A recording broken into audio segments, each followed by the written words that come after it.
तो दोस्तों स्वागत है आप सभी का एक बार फिर से नए वीडियो में। और आज के इस वीडियो में हम लोग बात करेंगे स्कॉटलैंड वर्सेस ऑस्ट्रेलिया के बीच जो T20 सीरीज शुरू होने वाला है इसके पहले मुकाबले के बारे में।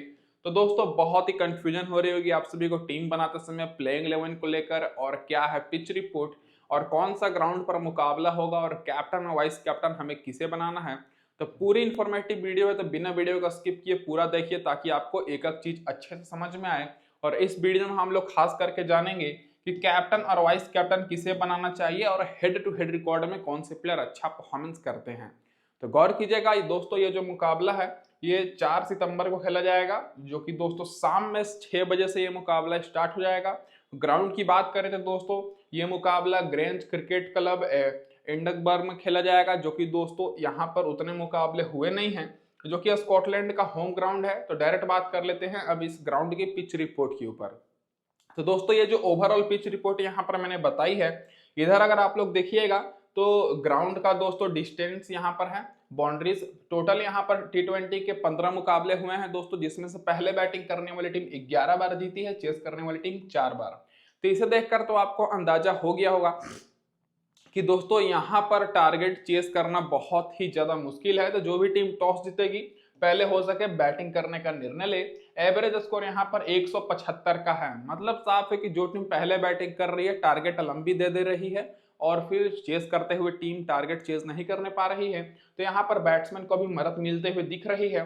हाईएस्ट स्कोर न्यूजीलैंड का है दोस्तों 254 रन का, और लोएस्ट स्कोर यहाँ पर खुद स्कॉटलैंड का ही है, जो कि 82 रन पर ऑल आउट हो गई है।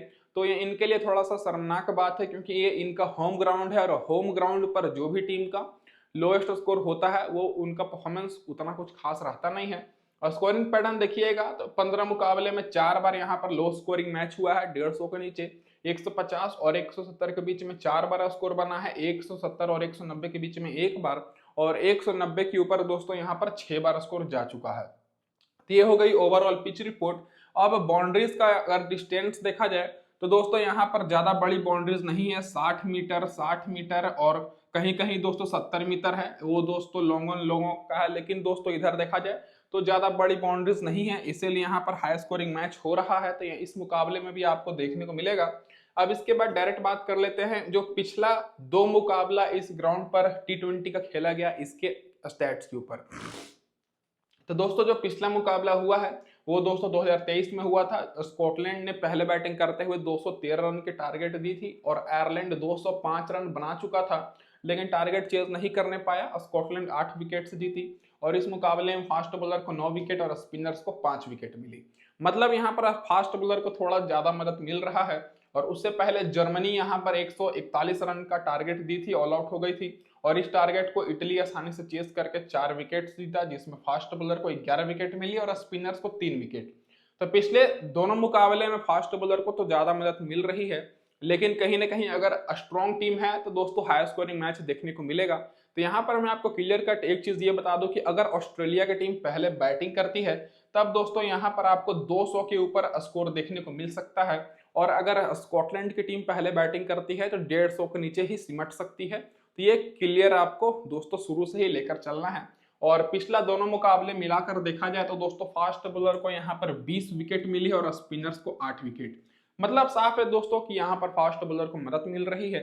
फर्स्ट इनिंग में फास्ट बॉलर 11 विकेट लिए हैं और स्पिनर्स मात्र 2 विकेट। सेकंड इनिंग में फास्ट बॉलर को 9 विकेट मिली और स्पिनर्स को 6 विकेट। तो थोड़ा बहुत जो स्पिनर्स को मदद मिल रहा है वो दोस्तों सेकंड इनिंग में मिल रहा है। अब इसके बाद डायरेक्ट बात कर लेते हैं यहाँ पर हेड टू हेड रिकॉर्ड के ऊपर। तो दोनों टीम्स के बीच केवल एक ही मुकाबला हुआ है, जो कि अभी पिछले वर्ल्ड कप में ही हुआ था शायद अभी इसी साल, और वो मुकाबला ऑस्ट्रेलिया ही जीता है, क्योंकि स्कॉटलैंड थोड़ी कमजोर टीम है, ये तो आपको पता ही है अगर कंपेयर किया जाए ऑस्ट्रेलिया से। तो रिसेंट फॉर्म देखिएगा तो यहाँ पर स्कॉटलैंड का रिसेंट में से 5 में से 2 मुकाबले जीते हैं, और वहीं दोस्तों अगर देखा जाए ऑस्ट्रेलिया का रिसेंट फॉर्म तो 5 में से 3 मुकाबला इन्होंने लगातार जीता है, लेकिन ऑस्ट्रेलिया भी अपना पिछला दोनों मुकाबला वर्ल्ड कप का तो हार करा ही रहे हैं। तो ये होगी दोस्तों यहाँ पर दोनों टीम्स की हेड टू हेड रिकॉर्ड और रिसेंट फॉर्म। अब डायरेक्ट बात कर लेते हैं कि क्या रहेगी अब इस मुकाबले में स्कॉटलैंड की प्लेइंग 11। तो इधर से आपको जॉर्ज मुन से ओपनिंग करते हुए दिखेंगे, जो कि बहुत ही बेहतरीन है। फिर दोस्तों इनके साथ यहाँ पर ओ हैरिस नहीं तो यहाँ पर एम जोन्स में से कोई एक आपको ओपनिंग करते दिखेगा। फिर ब्रेंडन मैकलमन, उसके बाद यहाँ पर रिची बैरेंटन आएंगे, फिर मैथ्यू क्रॉस, फिर यहाँ पर मिचेल लीक्स, फिर यहाँ पर क्रिस ग्रेविस जो कि दोनों बेस्ट ऑलराउंडर हैं। बॉलिंग सेक्शन से मार्क वाट आएंगे जो कि बेहतरीन बॉलर हैं। बाकी दोस्तों इधर से 9वें नंबर पर क्रिस चॉल, ब्रैड विल, और यहाँ पर 11 नंबर पर बी क्यूरी, और यहाँ पर एस शरीफ में से कोई आपको एक खेलते हुए दिखेगा। तो प्लेइंग 11 दोस्तों 95% चांस है कि यही रहेगी। जैसे मैं आपको बता रहा हूँ, अगर कोई भी ऊपर नीचे बदलाव होता है तो उसके लिए आपको क्या करना है कि दोस्तों टेलीग्राम चैनल पर जुड़ जाना है। इसकी लिंक मैंने आपको डिस्क्रिप्शन में दी हुई है। अगर लिंक से ज्वाइन नहीं हो रहा तो आप लोग सर्च करिए, ज्वाइन कर लीजिए। यहाँ पर आपको बिल्कुल फ्री में टीम्स मिलेगी, साथ में प्लेइंग 11 बैटिंग ऑर्डर और सारा इंफॉर्मेशन मिलेगा मैच से रिलेटेड। तो फटाफट से जुड़ जाइए, बहुत सारे लोग जुड़ चुके हैं। अब इसके बाद डायरेक्ट बात कर लेते हैं दोस्तों यहाँ पर जो पूरी प्लेइंग 11 है और दो जो यहाँ पर प्लेयर्स हैं एक्स्ट्रा जो कि दोस्तों खेल सकते हैं, इनके सारे रिसेंट फॉर्म के ऊपर। और आगे हम लोग हेड टू हेड रिकॉर्ड भी देखेंगे। तो स्कॉटलैंड की तरफ से जॉर्ज मुंसे के साथ या तो मिचेल जॉन्स या तो ओलिवर हैरिस ओपनिंग करेंगे। जॉर्ज मुंसे सबसे बेस्ट ऑप्शन है टॉप ऑर्डर से। पिछले 3 मुकाबले में देखा जाए तो 2 रन, 18 रन और 50 रन की पारी खेले हैं, लेकिन उससे पहले भी 52 रन की पारी खेल चुकी हैं, 46 रन, 26 रन की। तो रिसेंट के 3-4 मुकाबले में इनका परफॉर्मेंस अच्छा रहा है, बाकी सारे मैच में एवरेज परफॉर्मेंस किए हैं, लेकिन जॉर्ज मुंसे सेफ ऑप्शन रहेंगे। तो आपको मैं क्लियर कट ये बता दूं कि इधर से आपको स्कॉटलैंड की तरफ से ज्यादा आपको 3 या 4 खिलाड़ी पर ही फोकस करना है। मैक्सिमम खिलाड़ी आपको ऑस्ट्रेलिया की तरफ से लेना है। तो टॉप ऑर्डर से यहाँ पर आपके पास एक खिलाड़ी है जॉर्ज मुंसे, ये दोस्तों सेफ ऑप्शन रहेंगे, तो इन पर आपको फोकस करिएगा। बाकी मिचेल जॉन्स और ओलिवर हैरिस में तो दोनों में से कोई एक खेलेगा, और दोनों का परफॉर्मेंस बहुत ही खराब है। रिसेंट में देखा जाए मिचेल जॉन्स लगातार फ्लॉप हुए हैं, पिछले मुकाबले में तो 25 रन बनाए हैं, लेकिन उससे पहले फ्लॉप परफॉर्मेंस दिए हैं। ओलिवर हैरिस का भी दोस्तों पिछले सारे मुकाबले में फ्लॉप हुआ है, केवल एक मुकाबला पिछला छोड़ दिया जाए तो इन दोनों में से आपको किसी को नहीं लेना है। अगर लेना भी है तो यहाँ पर मिचेल जॉन्स खेल सकते हैं, इनका थोड़ा ज्यादा चांस है, केवल मेगा ग्रैंड लीग के लिए इंपॉर्टेंट रहेंगे। अब दोस्तों यहाँ पर मैकमुलन की बात करें जो कि मिडिल ऑर्डर में आएंगे बैटिंग करने, इनका भी दोस्तों परफॉर्मेंस बहुत ही खराब है। तो दोस्तों यहाँ पर पिछले मुकाबले में 12 रन की पारी खेले, उससे पहले 18 रन की। रिसेंट के सारे मुकाबले में सिंगल डिजिट में स्कोर रहा है, 20 से ऊपर इन्होंने स्कोर करा ही नहीं है, तो इनका भी परफॉर्मेंस बहुत ही खराब है, तो इनको भी आपको नहीं लेना है। रिची बैरेंटन आप लोग के लिए इंपॉर्टेंट हो सकते हैं जो कि कप्तान है, तो इन पर आप लोग फोकस कर सकते हैं। मिडिल ऑर्डर में आते हैं, कभी कभी बॉलिंग भी करा लेते हैं, तेज पारी खेलने की दोस्तों इनके पास क्षमता है। पिछले मुकाबले में 17 रन की पारी खेले, उससे पहले 52 रन, 38 रन, फिर 89 रन, 22 रन, फिर 79 रन, मतलब इनका परफॉर्मेंस रिसेंट में अच्छा है, ओडीआई का है दोस्तों ये रिकॉर्ड, तो इनको आप लोग मिडिल ऑर्डर से रख सकते हैं। टॉप ऑर्डर से जॉर्ज मुंसे एक इंपॉर्टेंट रहेंगे। अब इसके बाद मैथ्यू क्रॉस की बात करें तो ये भी उतने इंपॉर्टेंट नहीं है, क्योंकि पिछले 4 मुकाबले में सिंगल डिजिट में इनका स्कोर रहा है, फ्लॉप हुए हैं, और ये भी दोस्तों बैटिंग ऑर्डर नीचे रहता है, तो इन पर भी आपको फोकस नहीं करना है। अब दोस्तों डायरेक्ट आपको आ जाना है यहाँ पर 3 जो ये प्लेयर्स हैं, 2 ऑलराउंडर जो कि हैं मिचेल लीक्स और क्रिस ग्रेविस, इन दोनों में से आप लोग दोनों को भी रख सकते हैं टॉस के हिसाब से, या तो फिर आपको मिचेल लीक्स को तो आपको लेकर चलना ही है। पिछले मुकाबले में 9 रन 2 विकेट की पारी खेले, फिर 6 रन 2 विकेट, और रिसेंट में भी 2 विकेट और 25 रन की इन्होंने पारी खेली है। क्रिस ग्रेविस इनका भी परफॉर्मेंस अच्छा खासा ही रहा है, तो दोनों ऑलराउंडर में से मिचेल लीक्स को आप लोग फोकस कर सकते हैं, बाकी Chris Greaves mega grand league के लिए, नहीं तो आप लोग टॉस के हिसाब से दोनों को भी रख सकते हैं। अब मार्क वेट की बात करें तो ये दोस्तों सेफ ऑप्शन रहेंगे, तो इन्हीं कुछ प्लेयर्स पर आपको फोकस करना है। मार्क वेट का पिछले 3 मुकाबले में इनको 4 विकेट मिला है, तो बॉलिंग और बैटिंग दोनों कर लेते हैं। बाकी दोस्तों जो नीचे के 4-5 यहाँ पर आपको जो बॉलर्स दिख रहे हैं, इन पर भी आपको उतना फोकस नहीं करना है, क्योंकि ये जो बॉलर्स है कंटिन्यूअस विकेट नहीं ले रहे हैं। क्रिस सोल की बात करें तो इनका रिसेंट में ओडीआई का रिकॉर्ड है, ओडीआई में भी दोस्तों केवल 1 विकेट ही इनको मिला है। ब्रैड विल का भी दोस्तों रिसेंट में ओडीआई का रिकॉर्ड है, इनका भी कुछ खास परफॉर्मेंस नहीं है। पिछले मुकाबले में तो 2 विकेट लिए हैं, लेकिन इनका रिकॉर्ड ऑस्ट्रेलिया के खिलाफ कुछ खास नहीं है। फिर क्यूरी की बात करें तो इनका भी दोस्तों रिसेंट में परफॉर्मेंस ठीक ही ठाक है सारे बॉलर्स का। और यहाँ पर साफियान शरीफ की बात करें तो इनका भी रिकॉर्ड ठीक ही है, पिछले 2 मुकाबले में तो विकेट नहीं मिला है, लेकिन फिर भी ये केवल ग्रैंड लीग के लिए ही इंपॉर्टेंट रहेंगे। और जो कुछ मैंने प्लेयर्स बताया जो कि कंफर्म है कि परफॉर्मेंस कर सकते हैं, उन पर आपको ज्यादा फोकस करना है। अब इसके बाद डायरेक्ट बात कर लेते हैं जो प्लेयर बेंच पर बैठे हुए हैं, 3 में से अगर कोई भी खेलता है तो दोस्तों चांसेस कम ही हैं, आप लोग यहाँ देख सकते हैं वीडियो पॉज करके। अब direct head to head record की बात करें तो दोस्तों हेड टू हेड रिकॉर्ड कुछ ही प्लेयर्स के अवेलेबल है, और वैसे भी दोनों टीम्स के बीच केवल एक ही मुकाबला हुआ है। जॉर्ज मुंसे एक मुकाबले में 35 रन बनाए हैं, मिचेल जोन्स 2 रन बनाए हैं दोस्तों, ओलिवर हैरिस नहीं खेले हैं।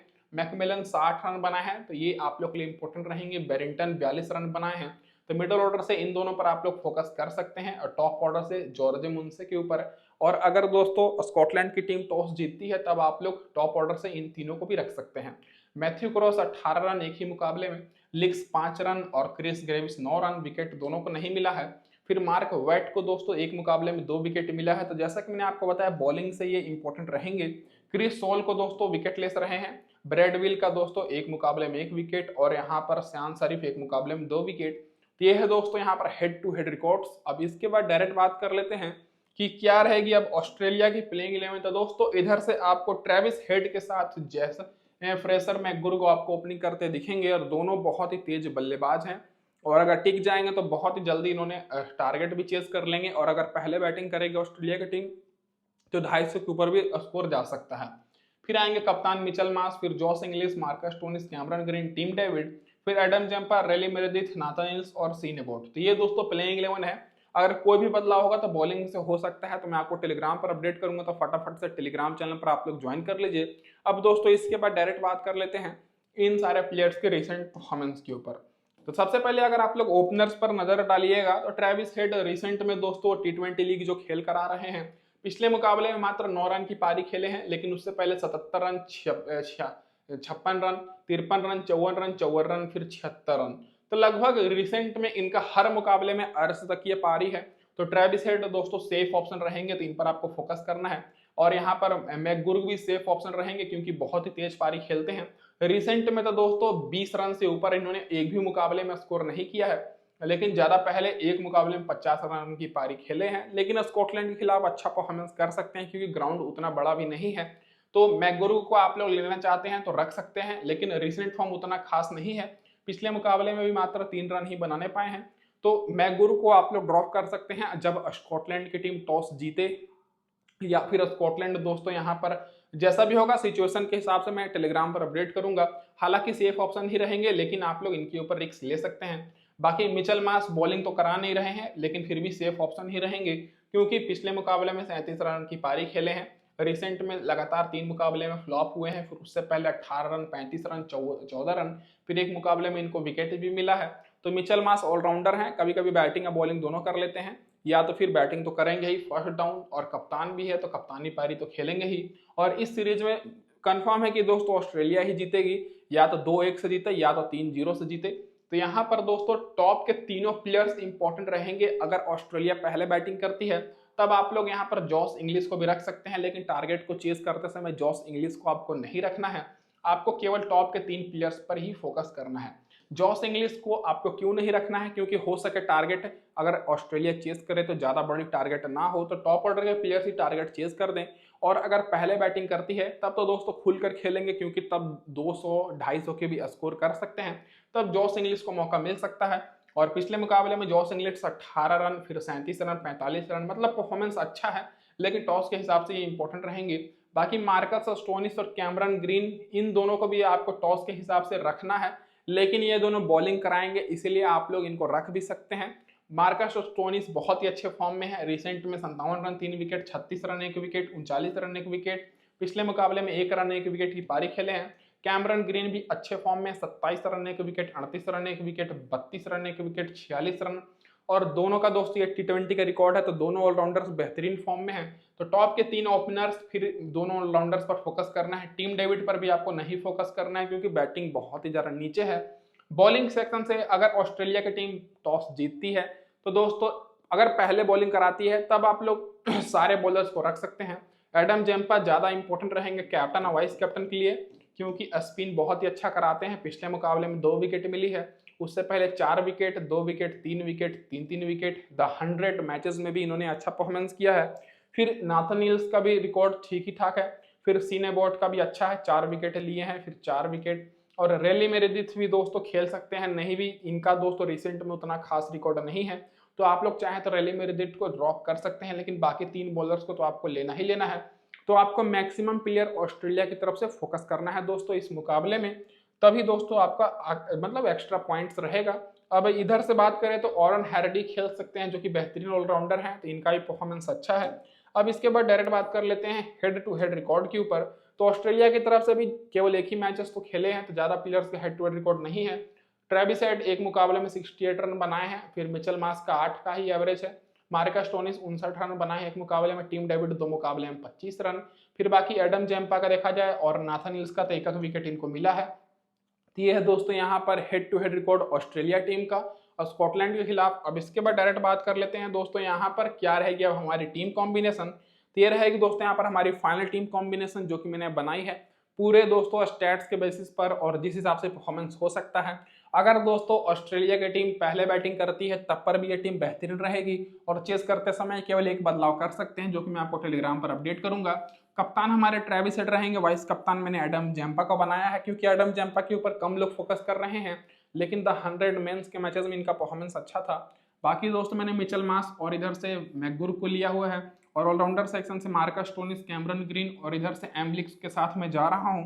Adam Zampa, Nathan hills, Sean Abbott और इधर से मार्क वेट को मैंने लिया है जो कि एकमात्र स्कॉटलैंड की तरफ से बॉलर हैं जो कि बहुत ही अच्छे फॉर्म में रहते हैं, बैटिंग बॉलिंग दोनों कराते हैं।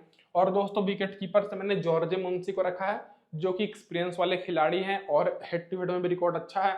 अब इस टीम में आप लोग बदलाव क्या कर सकते हैं कि दोस्तों कैमरन ग्रीन की जगह पर आप लोग चाहें तो यहाँ पर ले सकते हैं रिची बेरेंटन को, नहीं तो ब्रैंडन को ले सकते हैं जो कि स्कॉटलैंड की तरफ से हैं, क्योंकि अगर देखा जाए तो कैमरन ग्रीन का तो बैटिंग आएगा नहीं और बॉलिंग से अगर फ्लॉप होते हैं तो थोड़े से खराब रहेंगे। इसीलिए कैमरन ग्रीन और मार्कस स्टोनिस में से दोनों में से किसी एक की जगह पर रिचिंग बेरेंटन नहीं तो ब्रैंडन को आप लोग रख सकते हैं।